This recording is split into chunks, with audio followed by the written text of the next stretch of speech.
So I'm Kalina. I'm the director of content here at GoFish Digital. So I oversee our digital PR department as well as the copywriting and design teams.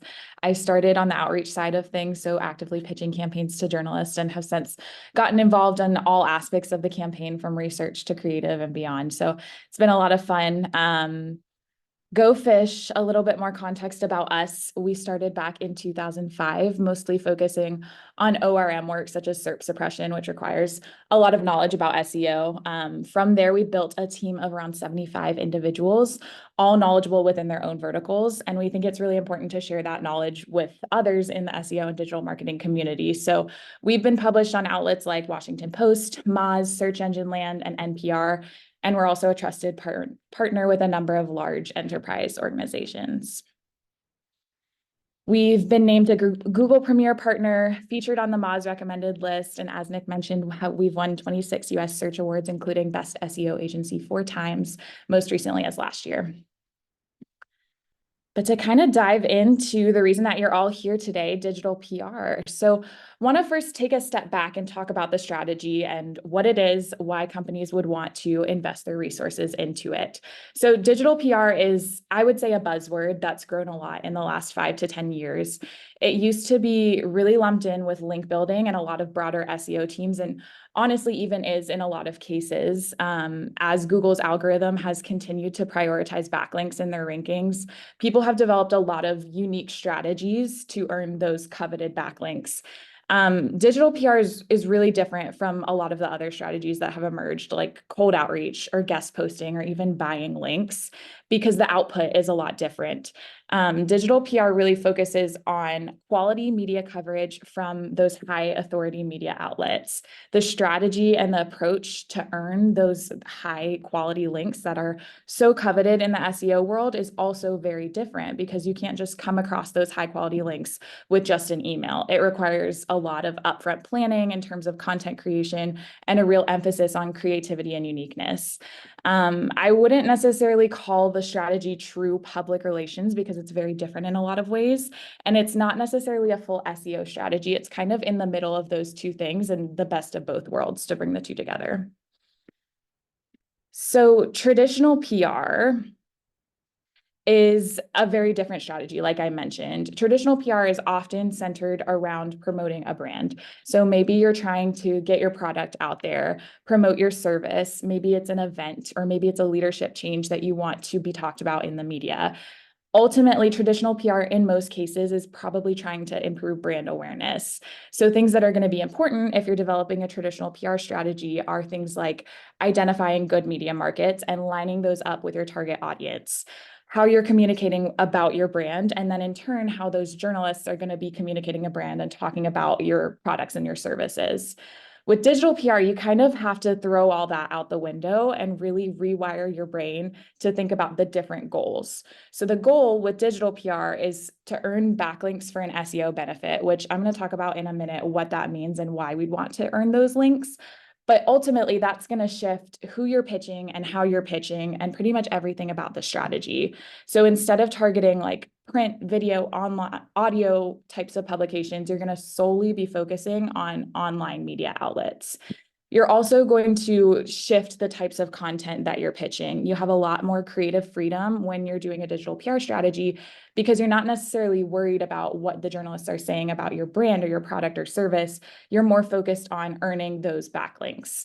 You also have to really prioritize creating a piece of content that a journalist is going to want to link to, not just developing a story that they're going to want to talk about, but creating a resource that they're going to want to then share and connect back with their readers and provide that backlink. So why are backlinks important? In the eyes of Google, backlinks act as a vote of confidence. So if a site like Forbes, Business Insider, New York Times trusts your website enough to link to it, Google assumes it can also trust your website. Those media publications have well built up established reputations, and they wouldn't want to mislead their audience by directing them to some scammy site with low authority, low reputations. So a backlink is kind of like a nod of a trust and authority, and also has the power to impact your entire website. So backlinks have this trickle-down effect, which is displayed here in this chart. So for example, if you get one link to a homepage, for instance, 100% of that link equity from that link is going to go directly to that homepage, but that doesn't mean that only your homepage is going to get the lift. Instead, it's going to trickle down and cascade through everything that's internally linked throughout your site. So oftentimes we recommend putting together like a blog post or a hub where all of your articles and stats targeted for digital PR can live together.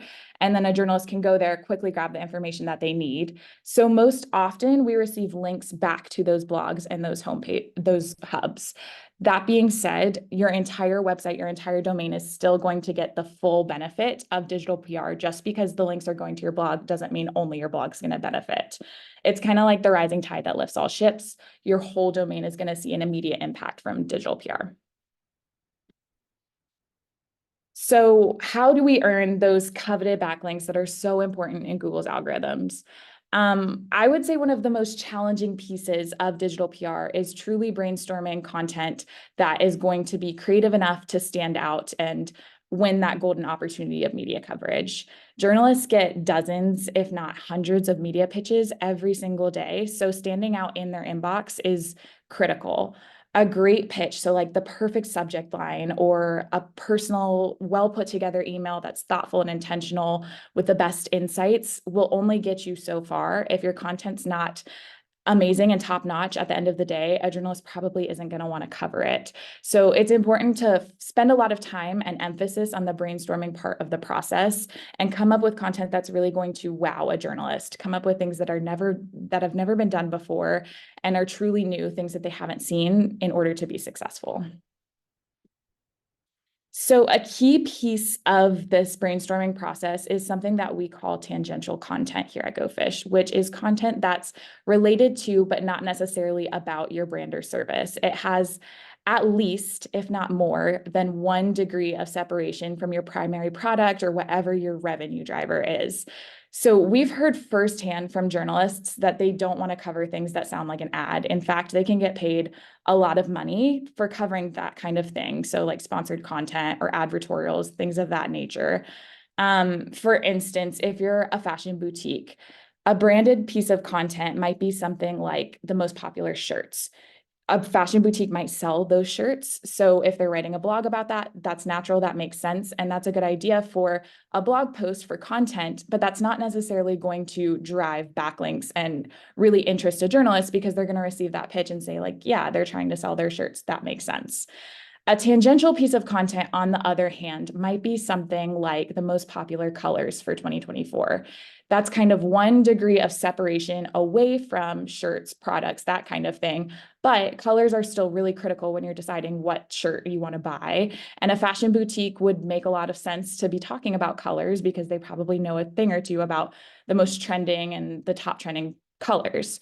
A journalist is also not going to see that as a red flag because you're not promoting a specific product when it comes to the content about colors. You're just creating an interesting piece of resource that's going to be interesting to their audience.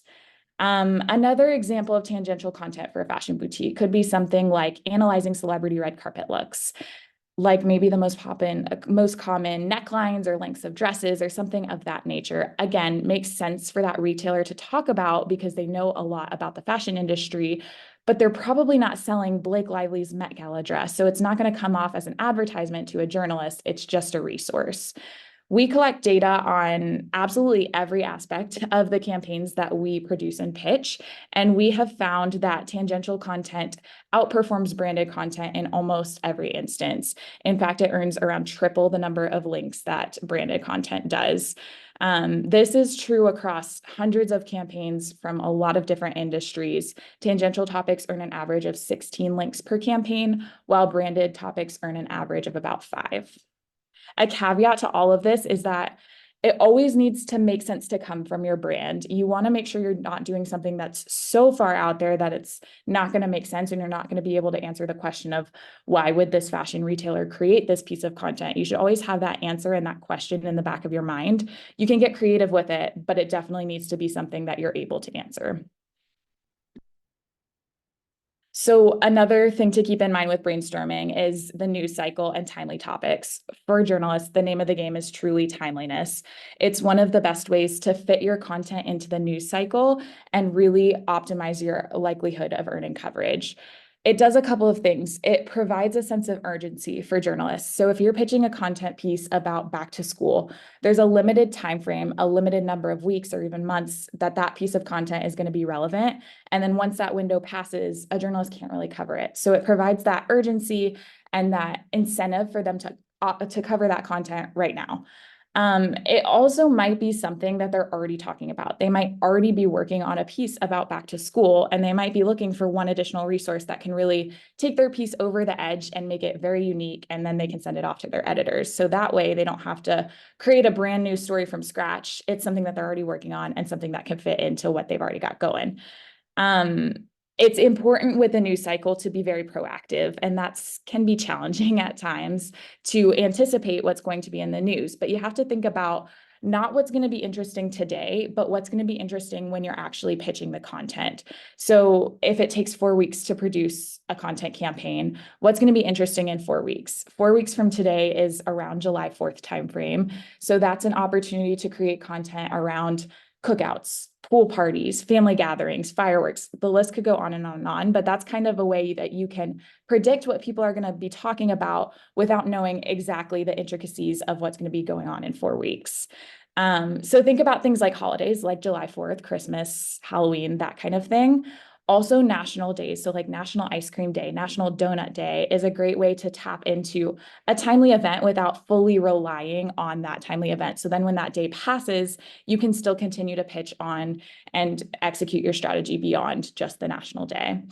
Pop culture events are another great thing to think about. Award shows, movie releases, that kind of thing is typically announced in advance. Even season changes. There's a lot of like recurring things that you can really lean into because the news cycle can be hard to predict and you're not always going to hit the nail on the head. So try to think about those recurring themes that are always going to be relevant. Another thing to consider is keeping the audience as broad as physically possible. When you want to earn a high quantity of links, you don't want to limit yourself to one specific beat. So if you focus on your specific product or your service, you're probably cutting into a large segment of your potential outreach pool. So think about a jeweler, maybe their primary product is engagement rings. Engagement rings are relevant to a fairly small segment of the average audience. So even on this call, there's probably a very few amount of people that would read an article about engagement rings because it just simply isn't relevant to everybody, and that's okay.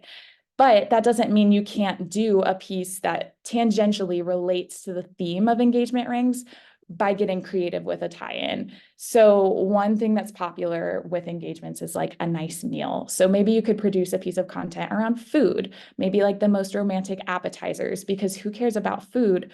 Literally everyone. Probably half of you on this call are currently thinking about what you're going to have for dinner. So that's a way to really open up your outreach potential without straying and keeping that loose connection to your brand. Another example, engagements happen a lot in movies. So maybe you could analyze those movies and critics' ratings and what people are talking about on social media. And then you can identify maybe like the most trending fictional engagement. Again, another way to get you into the entertainment and lifestyle spaces without straying too far from the brand. This screen grab shows an example of engagement of articles written over those 3 topics that I just touched on. So engagement rings, food, and movies. You can see that engagement rings, that's that low blue line at the bottom, has around 23,000 articles written, while movies has 400,000 and food has over 1.6 million. Even in peak times like engagement season, tangential topics are always going to way outperform things that are about a product just because they're relevant to a larger segment of the audience. This is really important to a journalist too, because when they're sifting through their inbox, they're thinking about stories that are going to perform best, which is things that are going to get the most clicks and resonate with the largest chunk of their audience. So it's important to keep in mind what they're thinking about when they're evaluating the pitches in their inbox as well. So one of the ways that we can kind of help with brainstorming is to start with the type of content that you want to produce and then work backwards from there and find a topic that fits within that format. You can produce content in literally any format under the sun and probably get a link for it if it's well done. So like a video, an infographic, a piece of research, it could be literally anything.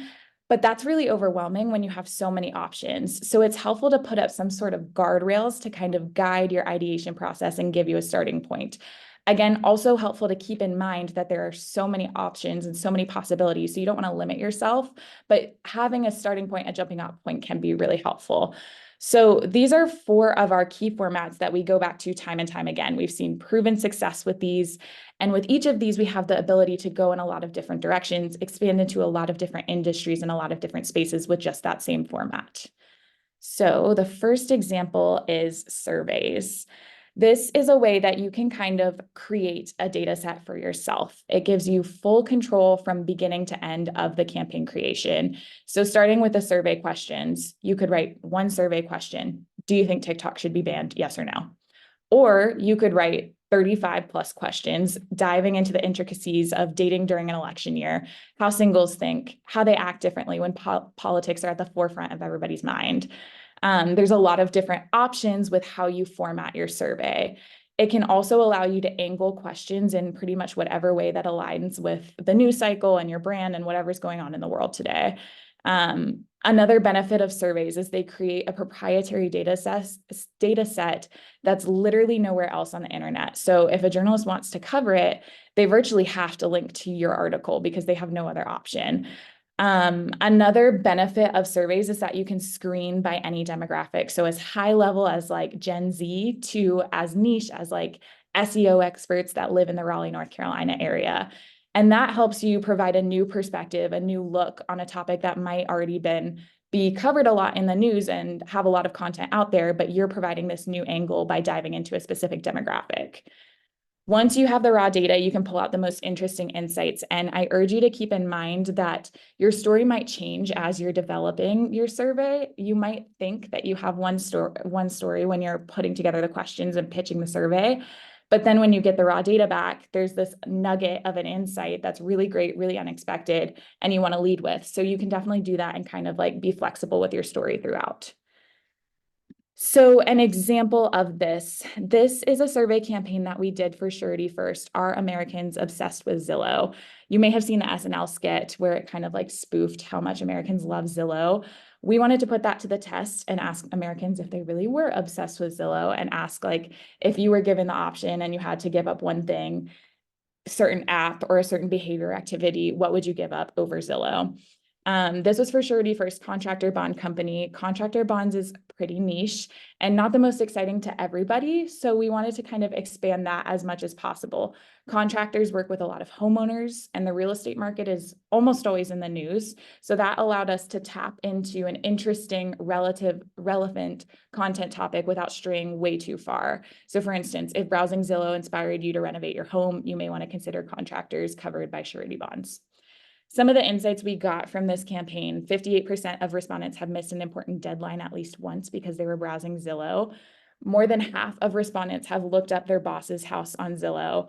48% of people would rather browse Zillow than have sex. Zillow browsing has caused problems in either work or personal life in 41% of respondents. This campaign earned 387 backlinks, including Wall Street Journal, Bloomberg, Southern Living, New York Post, Apartment Therapy, and The Guardian. Next, we have data campaigns, which is kind of a similar vein of surveys in that it's creating a piece of research with a lot of different angles that you can pivot as needed. Data campaigns, instead of creating the data source through a survey, you're relying on existing data sources. So a lot of times sources add a layer of authority and credibility. A journalist can go in and trust and verify where the information is coming from. At the same point, a journalist can go in and get the information themselves. So it's important to add that extra level of analysis. Maybe it's combining 2 data sources together. Maybe it's making a cool infographic, doing something extra above just downloading the data source, pitching it out straight to the journalist, because that's not going to be interesting to them. Data sources could be something like a large government-based data set like the Census, BLS, Department of Transportation, FBI crime statistics, or it could be something consumer-based like Zillow, cost data, which we just talked about, cost data of houses, property sizes, amenities, features, anything in that nature is something that you could scrape from Zillow. Yelp is another great example. So the number of businesses in a city, star ratings of those businesses. There's data pretty much everywhere if you look hard enough and if you get creative with how you're going to use it and how you're going to frame it. So an example of this We did an analysis of affordable housing shortages for the United Way of the National Capital Area, which is a nonprofit that focuses around health, education, economic opportunity. So this has a pretty natural tie back into their important cause. We analyzed the gap in affordable and available rental homes and the number of low-income renter households in 50 major cities using data from the National Low Income Housing Coalition. Stats included things like in DC, minimum wage workers have to work 78 hours per week just to afford a modest one-bedroom rental. In New York City, there are about 800,000 more people that qualify for affordable housing than there are affordable housing units. So this one was covered by 133 different publications, including the New York Times, CNBC, Entrepreneur, Time Out, and also had a natural local angle baked in, which opens up outreach potential exponentially. So when we have insights, like in this case for 50 major US cities, we can also pitch to local media outlets in all 50 of those cities. So you have this example here, this screenshot of Axios Raleigh covered it with stats on affordable housing in the Raleigh-Durham area. With a local angle, you have not only just a few national beats to pull from, but also now 50 different local media markets. So that's a great way to like really expand outreach pool without adding too much in terms of a different angle or a different topic. Another format, contest. So this one is quite a bit different in terms of doesn't have that data component baked in like surveys do. Instead, they lean more into the oddity, human interest angle of newsworthiness. So this one's going to get people talking and starting a conversation online or even in person. Important to note that this is not a contest where you're raffling off one of your product and asking to tag 2 friends on Instagram. Those are not necessarily newsworthy. While they're great and serve their own purpose, a journalist isn't going to want to cover that because they probably already saw a few of those on their morning scroll on Instagram. So you have to really think about things that set yourself apart and make yourself different. So a good digital PR contest should do a few things. It should be crazy and out there enough to get people talking, but at the same time, not too crazy where everybody sees it and is like, that's not real. I would never do that. I don't know anybody that would ever do that. So you kind of have to strike that perfect balance. You also want to offer a valuable reward that people are going to be willing to work for. Cash is a really great example in a lot of cases. A product package can be great, and there are benefits to that, but there are also few products in the world that literally everybody would be excited to win and to get. So you have to think about something that keeps that outreach potential broad and keeps the audience as broad as possible. With a product package, that could also come off as a little bit promotional. So you want to just definitely be careful in terms of the contest and the prize that you're attaching yourself to it. Cash is pretty universal, has the wide appeal, so it's pretty much a safe option. Contests are definitely mutually beneficial for the journalist, as with all of these formats, but contests especially are going to get people to click on their story, which a journalist wants. They want high engagement. So everybody's going to click on a story telling them how to win $1,500. So it increases the likelihood that they're going to get more traffic to their site. So really a win-win situation for journalists. So an example of this is get paid $1,500 to go on 15 first dates. We did this one for a jeweler. So their primary product is engagement rings. We posted a job posting of sorts where we asked singles to apply, and the winner would be asked to go on 15 first dates in exchange for $1,500. Ideally, one of those dates might turn into a long-term relationship, which could one day turn into an engagement ring down the road. So that's kind of how we tied back to the brand without getting way too far, way too crazy out there. Why this was successful, $1,500 for 15 first dates is a really catchy title that really rolls off the tongue. And it's just odd enough where people want to talk about it and get excited, but it's not too odd where people say, I would never do that. That's crazy. Who would ever do that? 15 first dates is feasible and realistic. So it kind of strikes that balance of odd, but not too odd.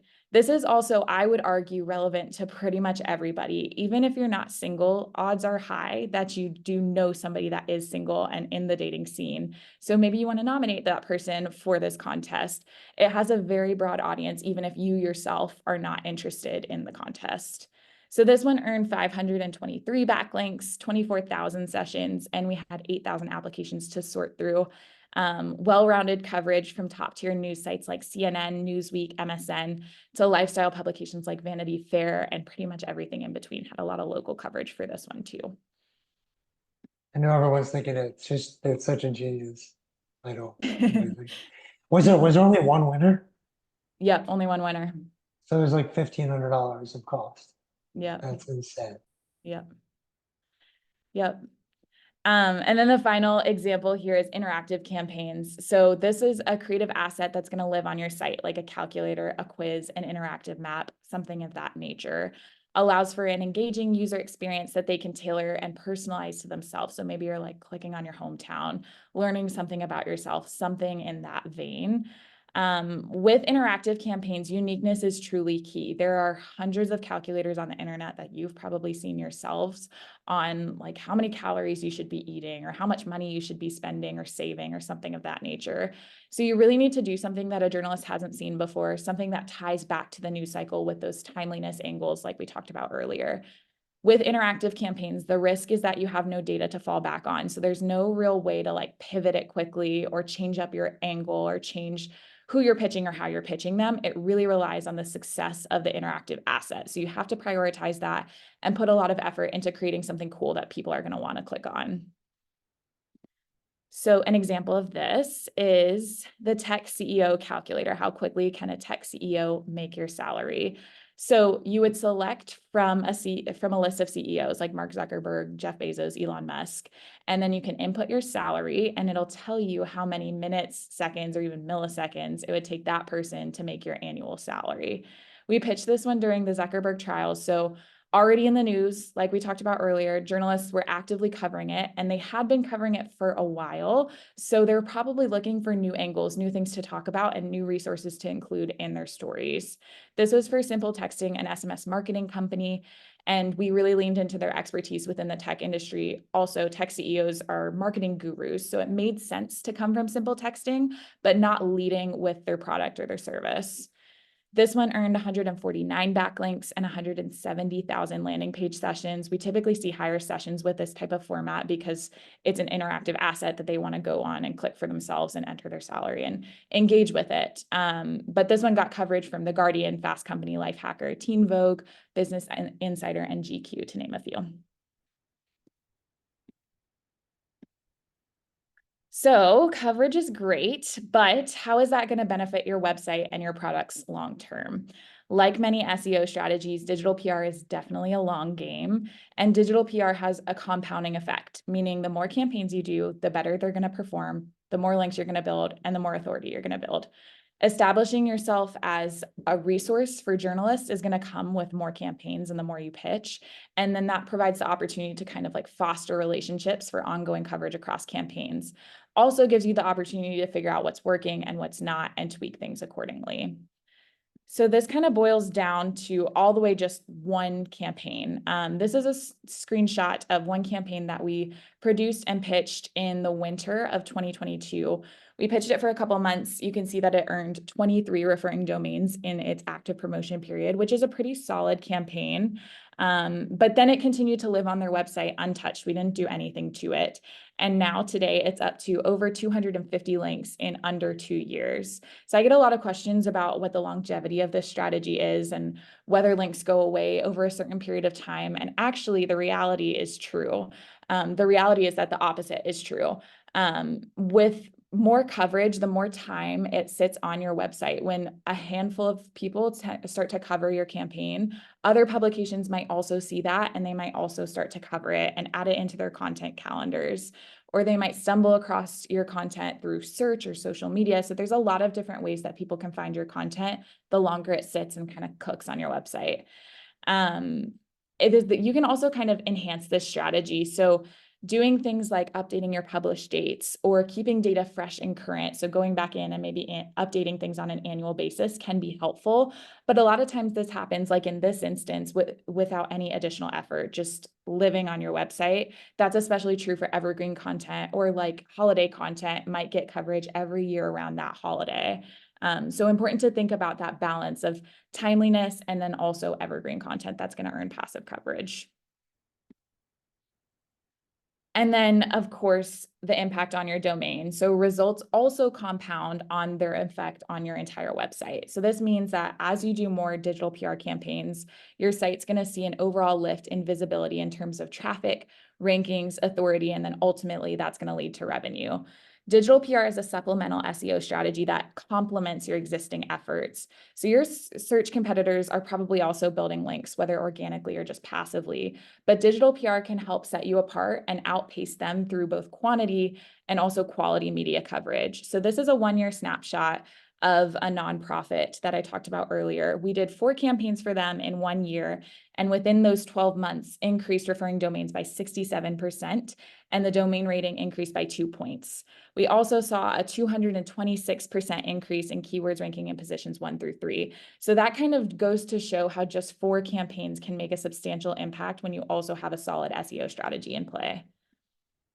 And then results can get even more dramatic the longer you stick with it. So this is an example of 5 years. The SMS marketing company, we did upwards of 20 campaigns and saw a 480% increase in referring domains. Domain rating jumped from 70 to 79, which is pretty substantial. When you're already in that 70 range, it's really hard to move the needle. So a jump of 9 points is really great to see. And then there was a 308% increase in keywords ranking in positions 1 through 3. So definitely doesn't happen overnight, but the results can be pretty dramatic if you're consistent and patient with it.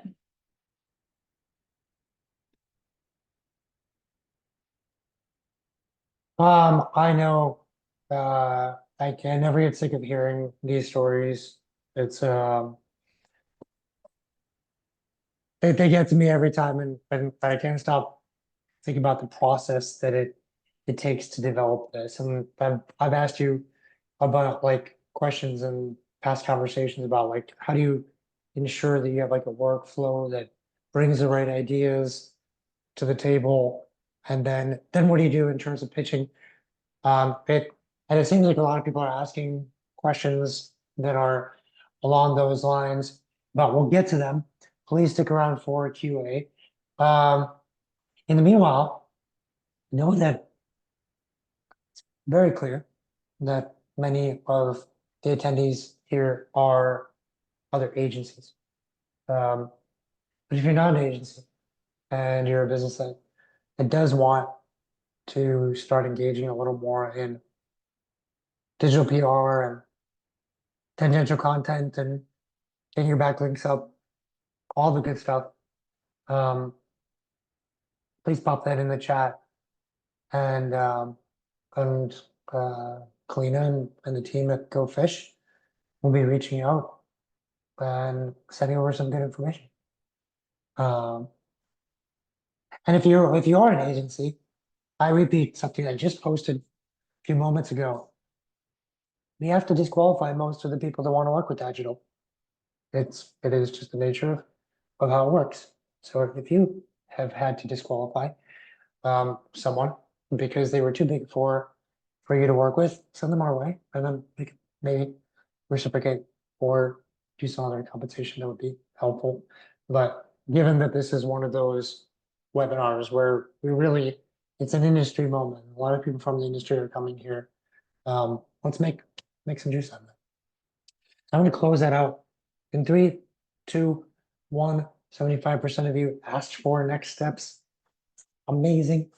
I'm going to share some closing thoughts. And then we get to QA, and I'll make my closing thoughts fairly quick. So in the 16 years I've been here, seen a lot change. In the first few years, we built up these different channels, SEO, and then Google Ads, and then email conversion in Amazon.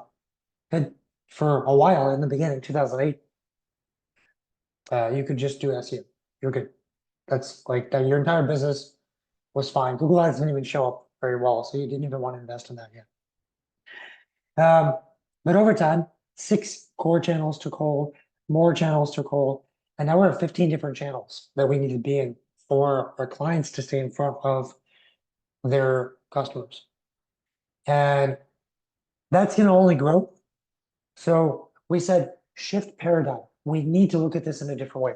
Instead, let's start planning strategies where we say, we need a strategy for cold awareness targeting. We need a strategy for when someone types in a category that we serve. That's consideration. We need a strategy for past visitors to get them to buy. That's conversion. A bunch of channels working together. A strategy for past customers, get them to buy again. That's loyalty. And asking past customers to like, share, review. That's advocacy. 5 strategies make them as big and bright as possible. Their activity levels just firing off, and it will magically start to spin a virtuous cycle of growth. They'll all help each other out, even if you don't try to make that happen. So it's the virtuous activity cycle. Now, in planning this, we've found out that there are ways that we can focus on different parts of this through methodologies. So we developed one methodology called the competitive methodology. It basically says, know thyself. Are you a business that essentially your customers know exactly what to call your category? Like the language is very well developed. They can say, oh, I need a crop top. I know what a crop top is. Everyone knows what a crop top is. I'll search for it, and you would want to show up. You can expect that people will go search for that category on Google, and they want to see selection, and they're going to be persuaded by images, videos, and reviews and discounts. And they're going to stay focused on that particular categorical purchase until they make a purchase. That's a search-based journey. That is the big blue ocean for your business is consideration. That's roughly 70% of businesses, roughly 70% of our clients. Then there's the awareness side. Awareness isn't a brand-based journey, it becomes the big blue ocean. And this is where maybe the language of the category doesn't quite exist because it's a little novel. You know the problem, but you don't really know the language of the solutions. Or there's a huge brand bias. Like if you're buying a car, you probably have a brand bias or insurance. Or you might have a very small niche. So you can't just go after the big keywords. Only 1% of people start typing in keywords will buy from you. Or it's part of a lifestyle category, where as long as you stay in front of them, there's gonna be a lot of nice impulse purchases and desire-based purchases. That is a brand-based journey. And in a brand-based journey, you want a lot of awareness content. The tangential content, for example, is a perfect example for a strategy, an SEO strategy for awareness. And if you're just trying to build up something that will get a lot of links so you can juice up your category pages, that's going to be a little more effective for the search-based journey. But the digital PR fits into your business based on these different things. There's other methodologies, like the performance methodology.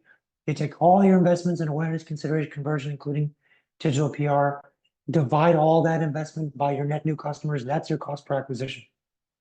You take all your advocacy and loyalty stuff divided by repeat sales. That's your cost per repeat sale. You use media mix models to get out of attribution challenges and figure out exactly where you should invest to make more money using multiple regression analysis. And ideally, over time, you create a VAC strategy for segment 1 of your business, segment 2, segment 3, and you do these calculations and you have different strategies and you start to organize it nicely. All comes to light and brings the VAC in clear focus. So we're going to ask you guys to hit the chat here. What do you think your business is? Are you an awareness business where if you could get tangential content, you get people talking about something related to engagements like a romantic weekend, maybe get in front of people who are single, but they might not actually searching for a new place to go, then your awareness. Your business is predicated on, I know my competitors and us, we all rank for the same keywords. It's the categorical phrases, the quote unquote vanity keywords. We live and die by them. That's your search-based journey. And just to get a few extra, skip the chat, let's go to poll.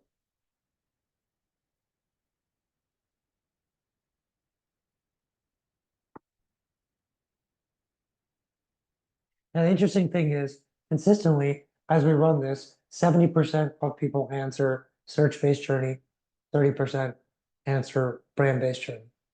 And we've only run this for thousands and thousands and thousands of businesses. But it keeps coming back to that breakdown. So I'm going to go close this out in 3, 2, 1. I had 67-29 with the 4% split, so we're at 69-31.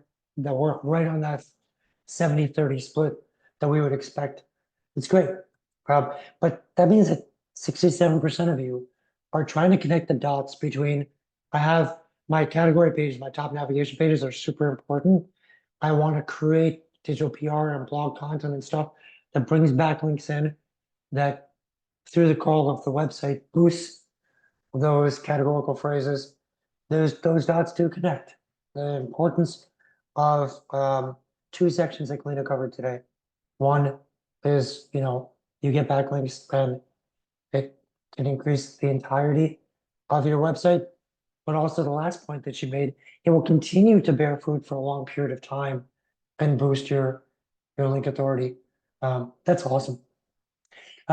If you are, by the way, not an agency, and would love it if you had an agency actually think through all the different channels and strategies that could potentially exist for your business right now, do a complete purchase activity cycle analysis. We would look at all your competitors and show comps of where they're invested right now. So you can get a sense of, are my competitors doing SEO, digital PR, Google Ads, YouTube, Meta, TikTok, Amazon, email, Pinterest? We'll show you where you should start shaping up your investment strategy and get much, much deeper on that as well. But this is the first step we take for any client in the EC division, and we will bring in GoFish as needed between our different divisions. So I'm going to close this out in 3, 2, 1. If you need more info, you need more, we'll reach out to you with a lot of good info. 3, 2. Thank you, folks. Appreciate that. Now we get to so many questions that people have been waiting patiently for you to answer, Kalina. They're all for you.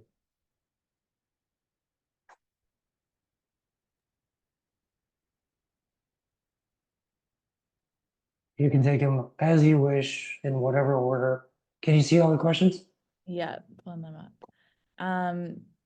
Tips on successfully pitching media. So like I mentioned, the content is really key, but then the second part of the piece is the outreach strategy. So there's 2 main things that you need to focus on when you're pitching media is 1, who you're connecting with, and 2, how you're connecting with them.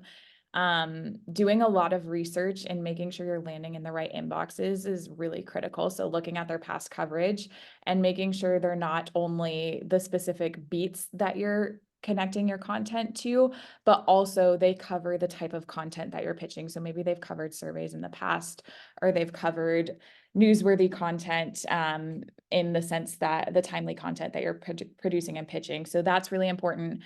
And then the way that you pitch them is also really important. So developing a subject line that's going to stand out, highlighting your most interesting insights up front in the subject line and maybe even in the hook of your message, keeping it short and sweet and getting to the meat of the insights right away is really going to make a difference in a journalist's inbox. So that's a little tip on pitching. There's a lot that goes into pitching, but that's one.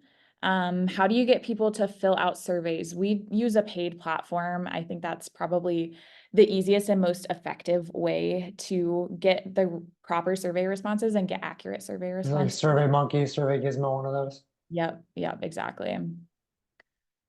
Let me look. What's the likelihood of getting ongoing high authority coverage, i.e. 1 placement a month?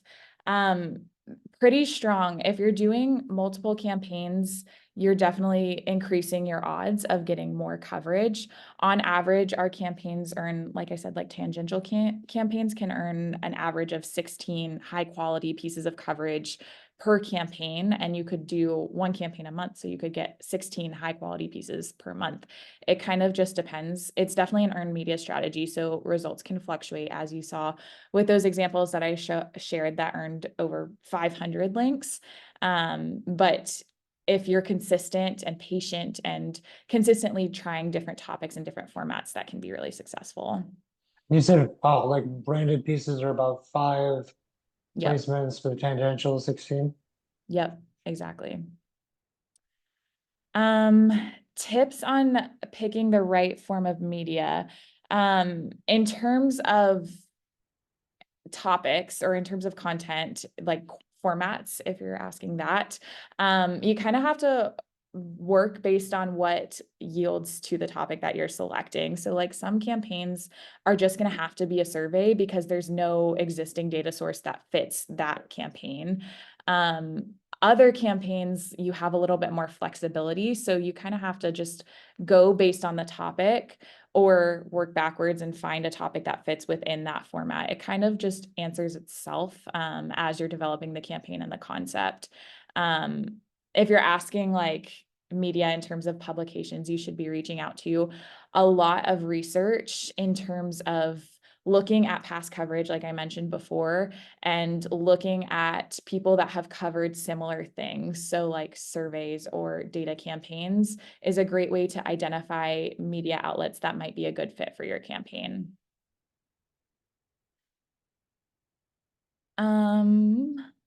Look.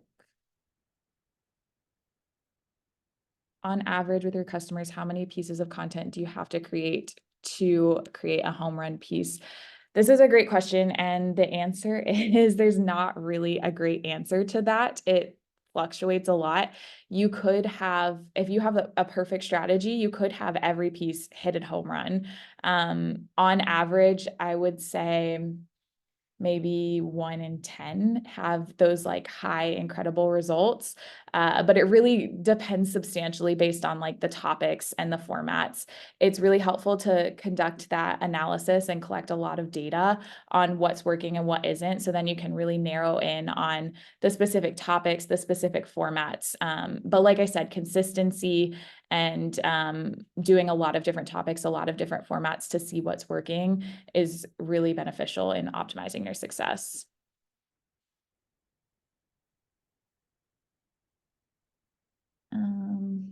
What about holding events so that they can get promoted in online publications? That's not necessarily a strategy that we do a ton of because that would kind of fall more in the branded traditional PR space. You could definitely try it, but I think that it could potentially hurt the reach and ability to reach a wide audience because people would have to be available to come to that event, and that's not going to be feasible in most instances. So that's going to really narrow your audience, but definitely could work for more of a traditional PR strategy.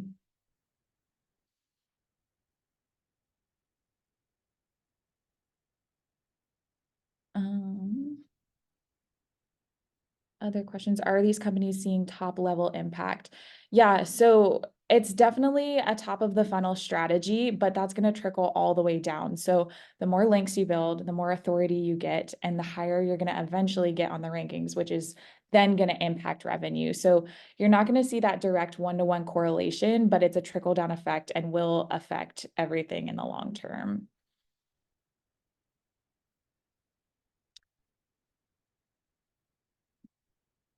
Talked about how we pitch it to get coverage, what ways. We do the bulk of our outreach via email. We've tested a little bit of social media outreach, but haven't seen the same success. With email outreach, you can invest in a lot of tools that help you track your emails. So you can track like opens and clicks and then kind of modify your strategy throughout. That's something our promotion team does a lot of so that we can A/B test what subject lines are resonating with journalists. What do we need to pitch? What do we need to pivot throughout?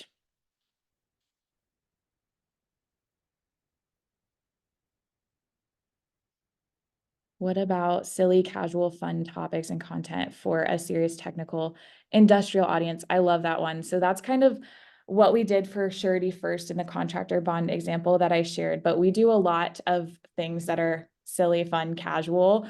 It's really just about making sure that you have that strong connection so that you can answer the question of why did Surety First, a contractor bond company, create this piece of content? As long as you can answer that question and have that connection, you're golden, but you have to put a lot of thought into strategically tying it back so that it doesn't look like just a silly, fun piece of content. It has to have some purpose and some reason for being on your website. Awesome. Do you have any last ones? I think you pretty much covered all of them, right? Yeah, I think so. With 3 minutes left. Kalina, this was one of my favorite webinars of the year. Thank you so much Yeah, of course. for Thanks putting for having all me. this content together and doing the work to make it worthy of sharing. Yeah, thanks for having me. Lots of fun. Hey, folks, thanks for taking time on a Wednesday. Hopefully you take the time to hang out with us every other Wednesday from now on. We'll see you then. Bye, everyone. Thanks.